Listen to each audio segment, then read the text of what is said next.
is March, and I really need to do some homework. I have to read a case study on the Missouri Pawpaw Cooperative, and I have to assess the project's risk for a finance class. So I'm gonna read this out loud because I can't read it otherwise. So tuck in and get ready for some educational cases. Okay. Missouri Pawpaw Cooperative Project Risk Assessment. Missouri Pawpaw Cooperative, the MPC, was set up by a group of small farmers located in the southeastern part of the state in 2013. MPC's main office and processing plant are in Sikeston, Missouri, about 140 miles south of St. Louis, just west of Interstate 55. MPC was formed soon after the Missouri Cooperative Associations Act, the Act, went into effect on August 28, 2011. Among many changes, the Act allowed Missouri cooperatives to allow external equity investors as non-patron members so long as patron members maintain up to 50% or more of financial rights of the cooperative. MPC initially did not have any non-patron members, but over time it raised debt and equity capital from external sources. Generally, MPC uses a relatively low debt, about 20%, in proportion to its total capital. MPC is governed by an 8-member board elected by its members. The day-to-day operations are overseen by a team of 4 executives and 2 staff members, led by Kevin Kenkel as general manager. In addition, MPC has 25 full-time processing plant employees.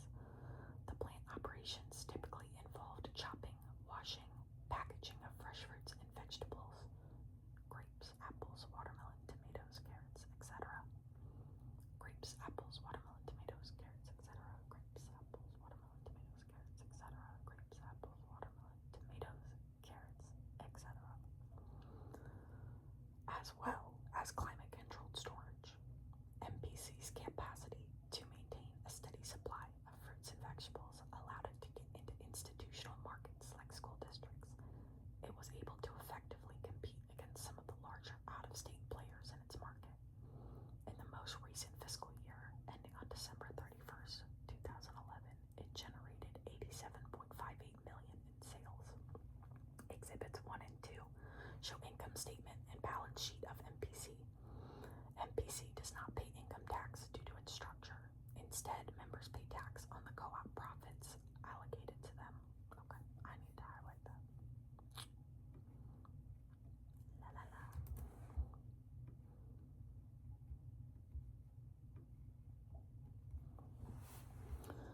Kevin and his deputies have been working on an expansion plan to increase MPC's capacity and variety of crops it's processed. The state has been promoting production of variety of specialty crops by small farmers who lacked any ability to process and store their harvest.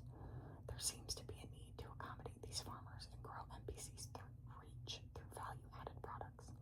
These value-added products could be from base fruits such as elderberries, native to Missouri, or strawberries, and vegetables like summer squash or beets.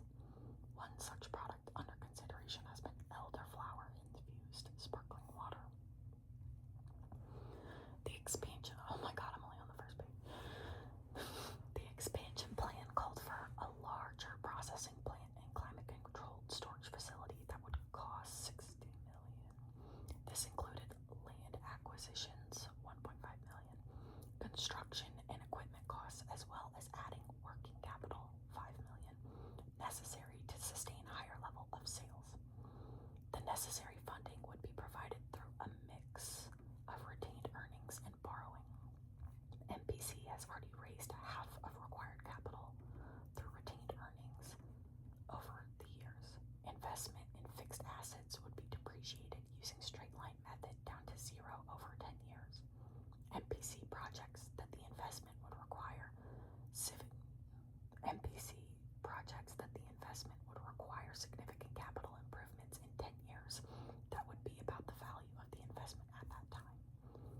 this reason, the analysis did not include any terminal cash flow. The investment would require a significant increase in MPC's workforce in the order of 50 to 100 additional employees. New investment would allow MPC to sell up to 50 million pounds of fruits and vegetables each year. The expectation in the first year is to generate a weighted average price of $1.96 per pound on its product sales totaling 36 million pounds. The plant would process different kinds of fruit and vegetables that would be sold at different price points at varying degrees of value add. The price per pound reflects the aggregate weighted price per pound based on the expected product mix. The cost of goods sold is expected to be at 74% of sales. MPC's cost of capital is estimated to be 13%.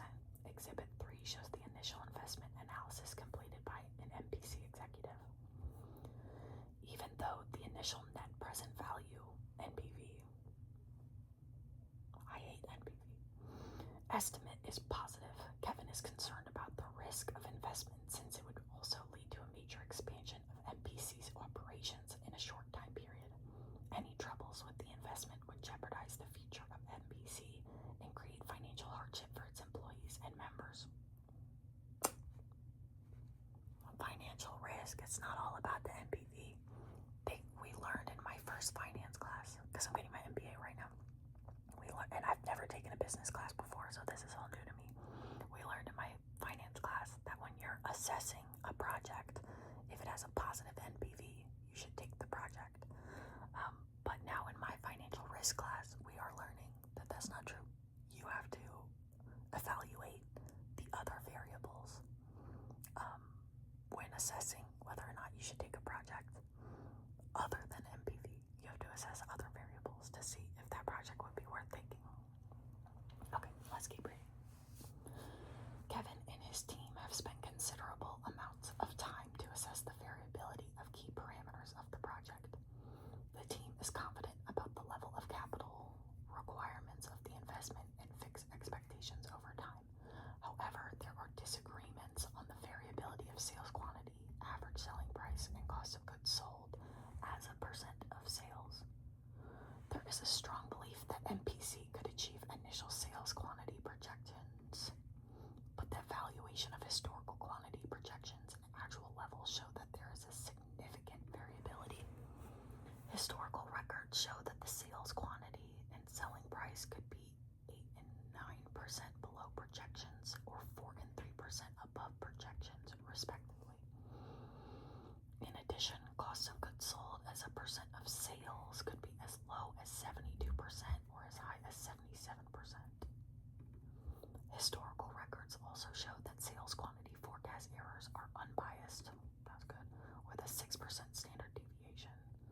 In addition, the average price is highly correlated with the sales volume at 0.6. Ken also wanted to see break-even levels of sales quantity, selling price, and cost of goods as a percentage of sales. Finally, Ken asked his team to evaluate prospects of the investment in a scenario where there would be a stiff competition from out-of-state players and a significant downward pressure on selling prices. So that's the case. Questions to ponder or tasks to complete. Evaluate the sensitivity of a project NPV to key drivers of investment value based on expectations of decision makers as presented in this case. Which one of the variables is the NPV of the investment most sensitive to? Explain. I can do that. What are the break-even levels of key value drivers of the investment? Explain. Considering initial projections. That was questions 1 and 2. This is question 3. Considering initial projections, which year of the degree of operating leverage could be determined first? What does the DOL imply about the risk profile of the investment? Explain. Question 4. Specify a scenario based on a brief description provided by Ken. What is the NPV of the investment under the scenario?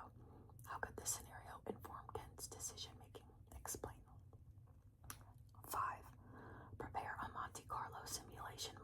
assess project risk? What is the average NPV over the number of trials you use? What is the overall probability of a negative NPV? What is the value at risk, VAR, VAR, and tail VAR of the investment at 5%? Explain. Question 6. Considering risks and rewards involved with the investment, what should Ken do? Explain. Fourth case report.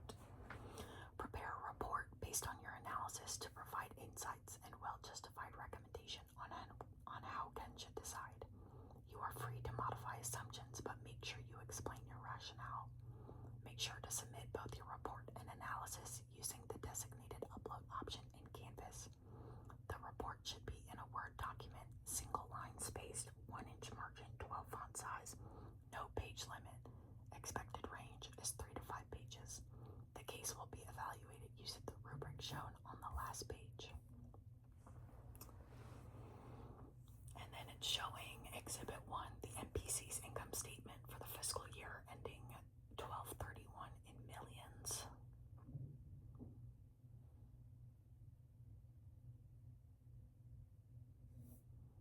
Exhibit 2 is the MPC's balance sheet for fiscal year ending 12/31 in millions.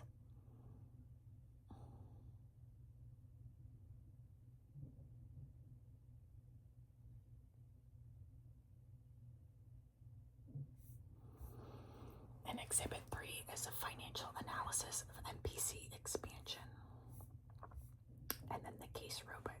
So the executive summary, 0 points for not available, 1 to 9 points for missing components of executive summary, and 10 points for clear and concise statement of background problems and recommendation.